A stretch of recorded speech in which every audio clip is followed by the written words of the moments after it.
throughout the day, if things come up and we feel out of balance, out of sorts, like we're not in control of our emotions, maybe we're frustrated with something. I mean, the best way to connect back and get control of yourself is breathing, because we're talking about stress relief, mindfulness, and meditation in this episode of the Badass Dad Pod, the podcast for upping our games relationally, physically, and financially, and living into our best lives right now, no matter what age we are. Ryan Lockee rejoins the podcast in this episode. Ryan is an author and mindfulness coach. He is an avid learner and meditator, and he believes our minds are our greatest assets, and that with the right mindset and guidance, we have the ability to rid our limiting beliefs, tap into our unlimited potential and inner wisdom, and create the reality we choose.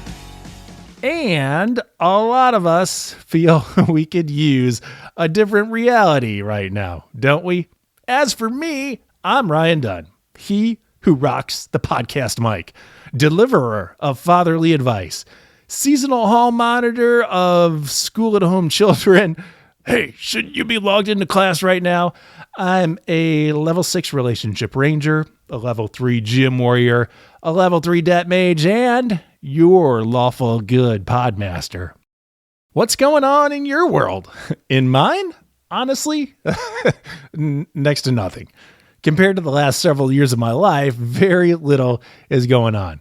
I'm engaged in way less stuff than I used to be engaged in, you know what I mean? And yet, I haven't felt more relaxed. In fact, lately, I've felt super cranky and anxious. And I think a big part of that is due to the fact that all of my different worlds are commingled right now. You know, formerly, I went to work. And in so doing, I honestly disengaged in being a parent or home caretaker for a while.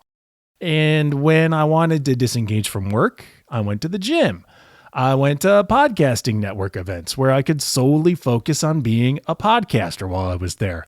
I went to church functions where I could disengage from the mundanity of the home and focus on the spiritual. But now, everything happens in the same place, the home. And everything is getting jumbled up and stewed together. I'm undergoing a time when my previously well-established boundaries have been torn down.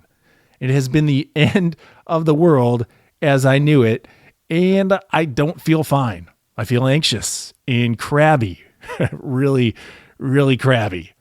What's a guy to do? Probably get serious about establishing some boundaries. I'm doing that, but it really took me years to establish my previous boundaries, so I'm in the process of trial and error. How do I put a boundary around my work time when my family is right there? Or when I need to be a hall monitor for my school-at-home kid? How do I put a boundary around my family time when I'm nervous about a work project and it's right there for me to work on? I don't have that well established yet. And yet I feel I need to bring some peace into this boundless existence. I feel like my brain is constantly switching back and forth from one role to another, often at unwelcome times. Like I'll be in the middle of a writing project for work, immersed in work brain, you know, and then the dogs start whining to go outside. So I'm instantly interrupted from work brain and engaged in home caretaker brain. Now, these interruptions happened before COVID sent me to work from home full time, but they didn't happen with the regularity that interruptions now happen. And they don't happen with the polar severity of now. As in, I might be interrupted when I work in the office, but I'm interrupted at work by work. But now I'm interrupted at work by, parenting or dog caretaking or whatever. That kind of severity is really stress-inducing, and I'm not sure I'm handling it the best. And I know a ton of other people feel me in this moment and what I'm going through, because you're feeling stressed, anxious, or out of it in this time too. All right, let's drop the good news. There's something we can do about it. I reached out to my friend Ryan Lockee, who was on the podcast previously, to talk about transitioning well into a new school year. Well, Ryan is a mindfulness coach, and he has a lot to offer us in regards to carving out positive mental space in this time when we feel just stuck in negative cycles. So let's get into and get feeling positive again. Here's a talk with Ryan Lockee, one badass dad to another. So Ryan Lockee, we last talked, well, it was not quite a year ago, as the start of the school year last year, when we were all kind of coming to this new reality of at-home learning and everybody working through a virtual space. And you were able to provide us with some insights in kind of bridging that gap of going from what we had hoped would be like life back to normal to bridging our way into like a healthy space for our kids when they're still at home a majority of the time. And here we are, like, man, it's been about 9 to 10 months since we recorded that, and not a whole heck of a lot has changed for a lot of people. Right. And what I find as a parent in speaking around with coworkers and other parents, a lot of us are just kind of wearied right now. We feel like we're just on a hamster wheel of like treading water until something releases. Has that been like your experience through this? You're a professional and a parent, and like, what has the past 9 months been like for you? As far as treading water and, feeling like you're doing the same thing over and over, I've certainly felt quite a bit of that. In 2020, we personally had a couple things that were really good things. The birth of my son happened. Right. We have one child, and Leon, he was born right inside 2020. He was born on January 3rd. And so that's been a wonderful distraction, I must say, as far as placing our energy and attention on him as opposed to everything else going on. Here is a human who has all the innocence in the world, and everything is fresh and new. Has that helped, like, in your mind space, create a sense of freshness and newness? I think it has, in the sense of, if we break it down to a simple quote, you become what you think about. I'm a big fan of Napoleon Hill's Think and Grow Rich. I think it's an amazing book. If you have read it, audience, you should reread it. And if you haven't read it, you should pick it up immediately. It's an incredible book. It's not so much about wealth as it is about your mindset, right? So for sure, because our focus has just been on our little boy. And so to have someone so innocent and doesn't know anything about, the outside world, and just knows his basic needs, and then the love that he gets has certainly, it's been a blessing for us for sure. But as far as what you're talking about, it is easy to be on that hamster wheel. For me, what I've found is, and one of my favorite movies, which we just watched again on, February 2nd, is Groundhog Day with Bill Murray, because everybody, in a sense, has been doing Groundhog Day for nearly a year here. So, if you take the moral of the movie, where, he does all kinds of things, from kill himself many times to, just try to entertain himself, to then do good in the world, do good in the little town of Punxsutawney, Pennsylvania.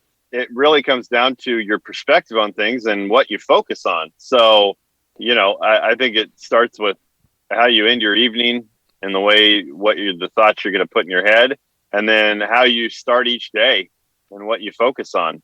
So for me personally, I do my best to focus on the things that are going to serve me and serve my family, and not the things that are out of my control and are disheartening. Well, let's talk practically then. How do you draw your headspace into a place where you can focus on those important things? Sure. Do you have some specific practices that you utilize on a regular basis that help you practice that mindfulness? I do. So everybody's schedule is different. looking at and knowing my schedule, my son is going to start crying at 6 something in the morning. So Right. I'm waking up before that so that I can focus on me and get in a good place mentally and physically, right? Our bodies and brains are connected. So each morning I have a routine of working out, and then also my own meditation practice, which part of that is just a practice of gratitude or prayer and gratitude. And regardless of, your beliefs or your religion or anything like that, the gratitude part can be for anyone, right? You don't have to have specific beliefs for that. So I put my attention on working out my body and my brain and gratitude, giving gratitude. And, I have my day set as well.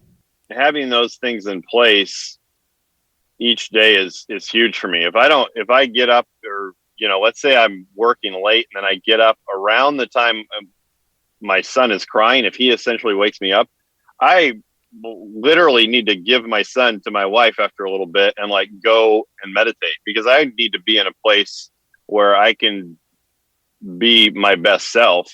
It really comes down to taking care of oneself in the morning, first thing in the morning. It's just like the whole, when you're on a plane and they tell you, well, you got to pull the oxygen mask for yourself before giving it to someone else. I mean, that is good advice on a daily basis, I believe. So that's what my morning looks like. All right. So there's a little alleviation of guilt there in taking some time to exercise and also taking some time to just be.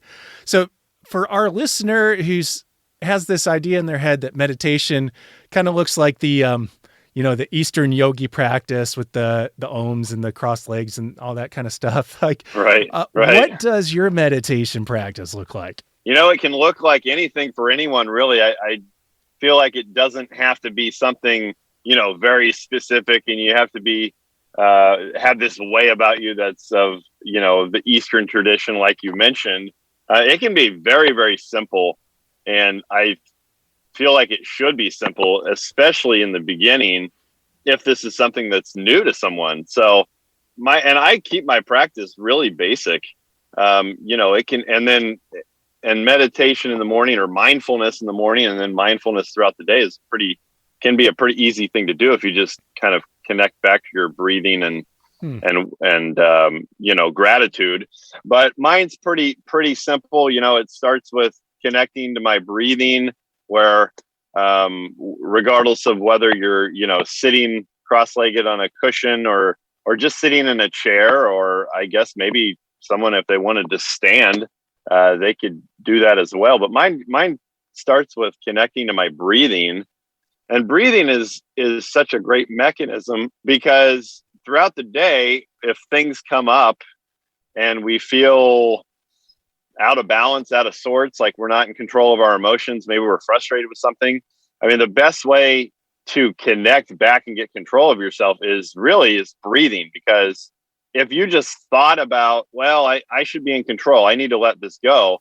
Well, your body and brain are connected. So just thinking that actually isn't going to most likely work. You have to recruit your body as well. And the way you do that is by breathing. You actually, you voluntarily, you control your breathing. So I always start off with breathing, and then I go into gratitude, things I'm grateful for that morning. It could be something super simple, like, the heat's on, heat, right? Right on. We're in Nashville, and, it's cold outside, but we have heat, right? Right on. Or whatever the case may be. I went and I always get a drink of water first.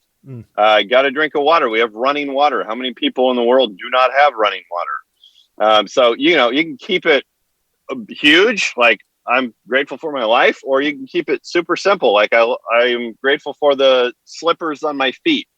And then mine really goes into loving thoughts for people that need it, that people that I know in my life, and then and for our world.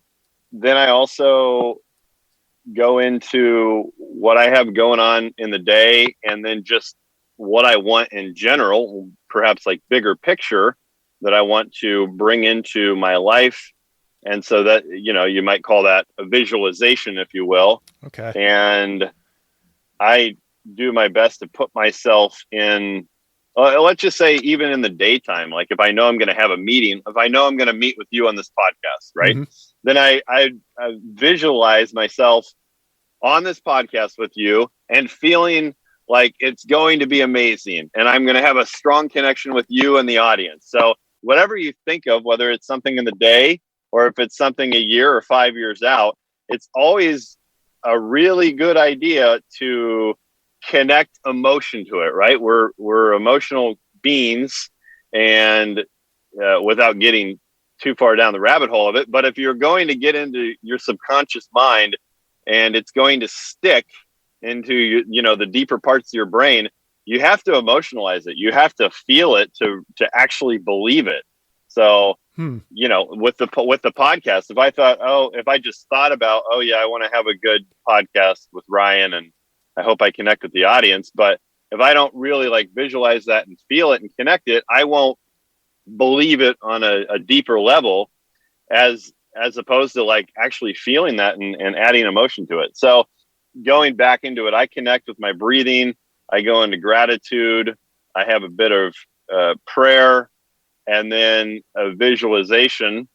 And really that's what it looks like for me. And so that doesn't even have to take you that long. I mean, you could spend a minute or two on each part. You could spend, a lot more time.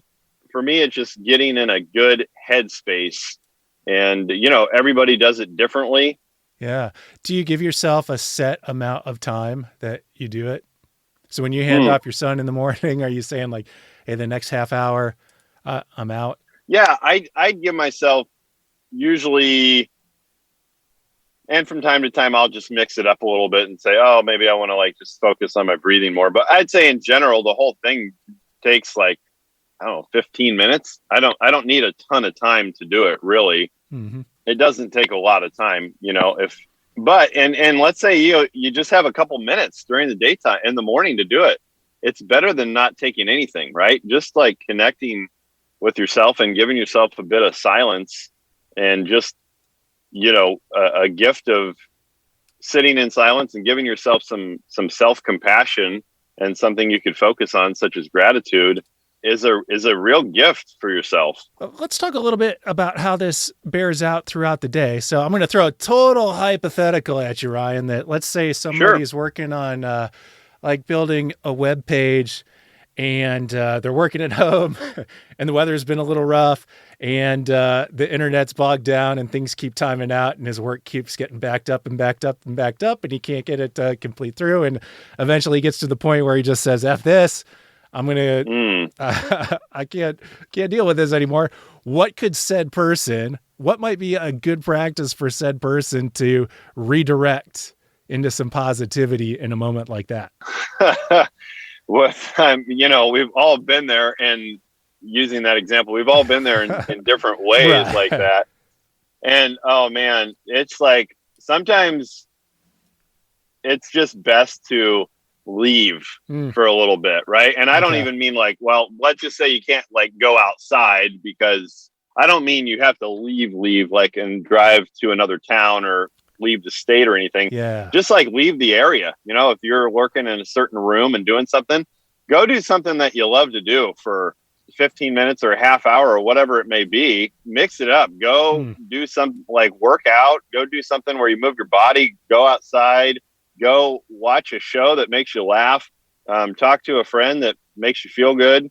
Do something that completely changes it up, because you and I and anyone that's listening can relate to coming back to something and seeing it completely different. Like, oh, okay, well, yeah, I see that I could have done this and then it works so much better. Or let's say, with the example you gave, you come back and the internet's still down. It's like, well, what am I going to do? I can't do anything about it. So I might as well not get frustrated about it. I know that it's going to come back.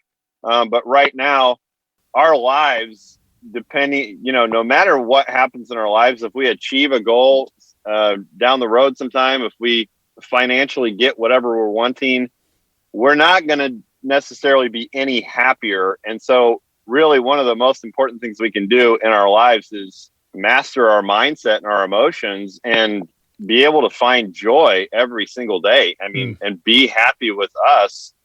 It's a struggle, right? It's an ongoing thing. And this is why I wrote this book on essentially personal development and emotional intelligence and mindset for middle school and high school kids, wisdom beyond the classroom, because it's something to work on when you're a kid, because as adults, it's not like all of a sudden you're an adult, it's going to be easier. I think it really comes down to, in a situation like that, as difficult as it can be, connect to your breathing, leave the area and say, what's something I can do that's good for me to do? What's some self-compassion, some kindness, some love I can do, something I'll enjoy doing right now that I have control over, because I don't have control over the weather. I don't have control over the internet going down. I don't have control over, maybe a coworker not holding up their end of the bargain, whatever the case may be. So, it comes down to, what do I have control over, and how do I want to feel? I don't want to feel like be in this crappy mood anymore. Yeah. That gets tiring all on its own, right? To carry around that kind of weight of negativity. Oh man. Depending on how long that's been going on, there's health implications in that too. You dropped the joy word. Do you think that joy trumps circumstances, like in a way that joy can override some of the negative circumstances? I do. Yeah, I definitely do. That's what comes to mind when you ask that question is, if two people had the same experience, the two people are going to see it perhaps entirely differently and have a different perspective on it. And so I know people throughout COVID and the pandemic and then what's going on that have been thriving. They've actually have been fine being, obviously they want to be able to go out and see their friends more and do more activities. But I know a lot of people that have really been thriving, and other people that have really, really had a difficult time with this. And so I think that perspective and focus and, what can I do to bring myself more joy in this is a big thing. I also think it's a big thing that, as humans, we have basic needs, right? We have, and at the hierarchy of those basic needs is contributing and growth. So one of the things you'll hear, or I've heard, is like when you feel down or depressed or feeling bad about yourself, one of the best things you can do is go help somebody out, go do something for somebody else, because you're kind of getting out of your own head and doing something that's, bigger than just yourself. You're helping somebody. So contribution is a big one. And so is growth. So during this time, even though there are things that we're limited in doing, we can still grow in tremendous ways. If I just think about it for myself, I'm constantly learning things. I love to learn, but there's a few things that are on my plate that I will do. I haven't done them, but I know I'm going to do. But like, let's just take like a musical instrument, right? There's growth in that. Or learning a language, there's growth in that. So even if things are monotonous right now, if you set a goal for yourself, like, I'd really like to learn a musical instrument, and you actually have the discipline, and discipline is huge. If you have the discipline to do it every day, even if it's for 5, 10, 15 minutes, you're going to get progress, you're going to get growth.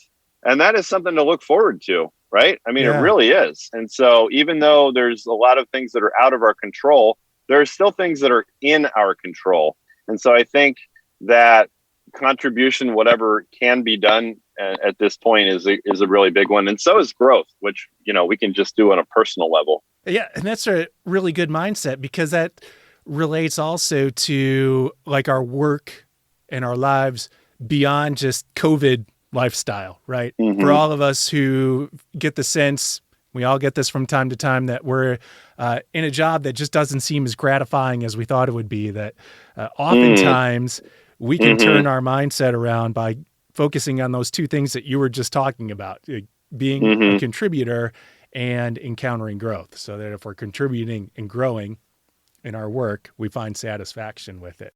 For the people who you mentioned who are are thriving through this current time and situation. Do you think that's their secret for cultivating joy? I think it has a big part to do with it. Yes.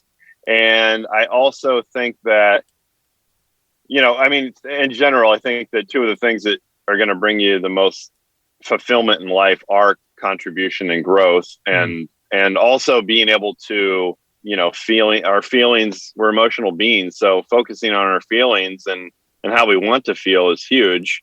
But I also think for those people that perhaps things have changed for them in the last year, that they've also been able to pivot. We've heard of businesses being crushed, and, unfortunately, depending on the business that you're in, businesses have been really, really hurt, and it's very difficult. And I feel for the people that have been really hurt by this. There are other businesses that have pivoted and done really well with that change, knowing that, we can't do that, we can't do X, but we could shift our mindset and what we can do and do Y. And then, it could actually be a benefit to us. And a lot of companies have been able to do this. A lot of people have been able to do this by, working remotely, Zoom calls or whatever. And a lot of businesses are like, oh, this actually, we don't need people to come in, whatever the case may be. So yes, I think contribution, growth are a big part of it. And just sitting and thinking, what can I do that is in my control, that I can do that will still move me forward through everything going on outside my control.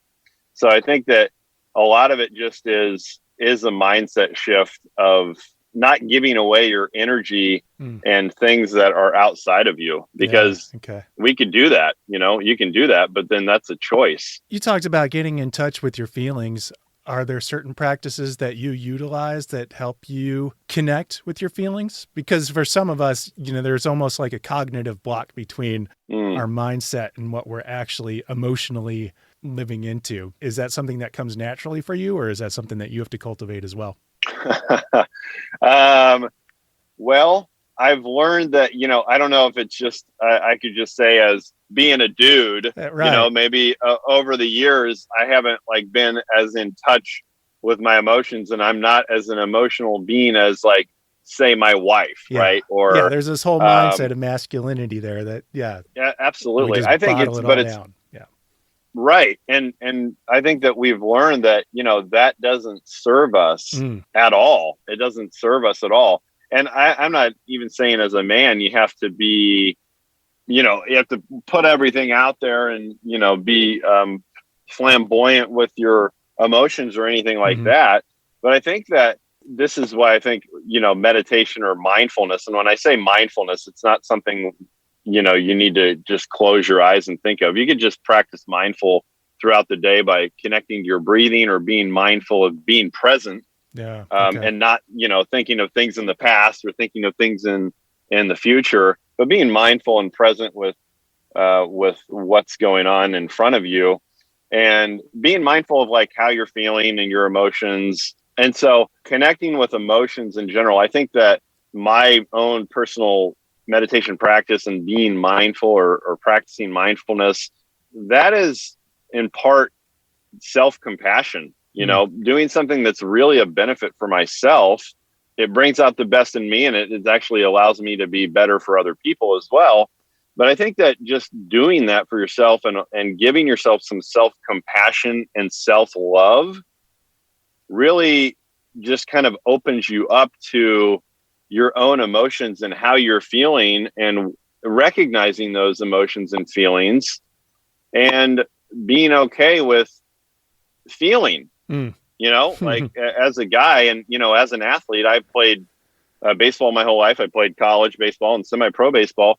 There's a mindset of putting feelings and emotions aside, which is fine. In sports, that works really well. I have to have this killer mentality. Yeah. You get praised for being ice cold, right? Yeah. And, for that in the sports, that's fine. As long as, I have a positive energy and not thinking of the negative. But, we're talking about real life and just being a human being and wanting to enjoy each day to the fullest and be joyful and And part of that is being aware and mindful of feelings, of emotions.